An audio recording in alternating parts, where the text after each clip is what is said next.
What's up, everyone? This is I'm Not Creative 22, coming to you with another video. Oh boy. Well, if you've been listening to the news, you know what's going on in Ohio, you probably heard about the train derailment in East Palestine. It's alright, I'm okay. It hasn't really affected me, for the most part. Well, last week a train derailed in East Palestine, spilling chemicals everywhere in the streams, in the field. The town pretty much was unlivable for a week, though I'm not certain if it's still livable. Catch me later on that. Yep, that happened. And this time Denzel Washington and Chris Pine wasn't here to save the day. It's an Unstoppable reference. First, they evacuated the town, and just about everything that could go wrong did go wrong. And then, to make matters worse, what happened? Someone or some people got the bright idea of, oh, how will we fix this? Oh, I know! We could burn the chemicals and then reopen the railway. Whoever said that, whether it be in the Bozo the Clown regime or Norfolk Southern, I would tell them, at any point, did you think that might have been a bad idea? I would tell them, get the hell out. Grab your shit and get out. You're fired. Okay. I've got two stories to read here. This is the first one. Charges dismissed against reporter arrested during news conference in East Palestine. Ohio Attorney General Dave Yost announced that criminal charges filed against News Nation reporter Evan Lambert have been dismissed. The Ohio Attorney General's Special Prosecutions Section was appointed by the Columbiana County Prosecuting Attorney to handle the charges.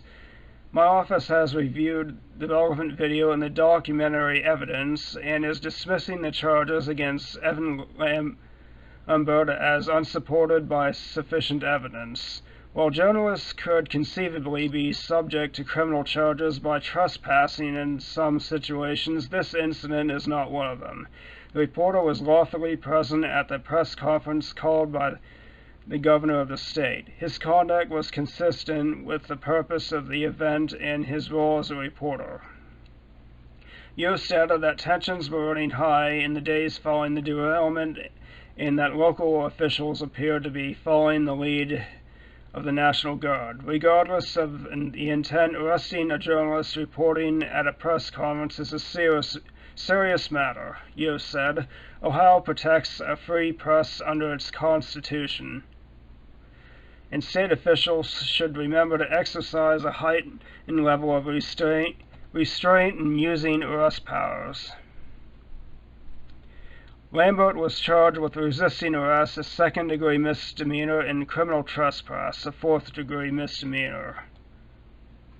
Trespassing my foot. Okay, and here's a second story. Pulmonologist with WMC discusses air and wake of East Palestine train derailment. Hancock County. Wait, that's not Ohio, that's West Virginia. Many are wanting answers from East Palestine train derailment. News 9 Addison Albert sat down with Dr. Ann Curpurry, a pulmonologist with Weirton Medical Center, to talk about the air we breathe. With something like this, the initial part was probably the worst, Puri said, and we should continue to see things get better with time. Puri says he has been watching, researching, listening, and learning about the air readings in East Palestine. A lot of airborne exposures can also cause other symptoms like increasing saliva production or tearing or redness in the eye, things like that. He said chemicals and airborne things can also cause burning or discomfort in the throat sometimes. In East Palestine, Puri says officials are paying attention to two things. When there's a burn or a fire from something, the first thing is the smoke itself, because the smoke can have particular matter, and the particular matter can cause asthma, COPD. Those things can flare up, Puri says. Being 10 days out from the disaster, Puri says these possibilities should have passed. Then there are chemicals burning and the gas release of the chemicals from that, he said. Hydrogen chloride and phosgene have now dissipated over time, Puri says. Holy crap.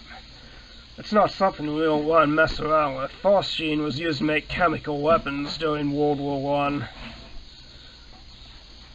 The smell of chlorine that people have been reporting could be very minute concentrations of that, and that has potential for aggravating people's lung problems, he said. But thankfully, at least here in Weirton, we have not seen that over the last 12 or 13 days, and we are going to continue to watch out for something like that. And in terms of chemicals effects in years to come, the EPA has been dealing with both at the state and the federal level for decades. They kind of have some track record knowing what levels can cause issues down the road, but something can be 100% sure. Probably not, Puri says. But he says those answers will hopefully come soon. If we haven't seen anything yet, the concentration should just keep falling over time, Puri says. Well, if you've made it this far, I'd like to thank you for watching the video. Have a great day, and before you leave, make sure you hit that like button, like and subscribe. It helps the channel, and I will see you in the next one.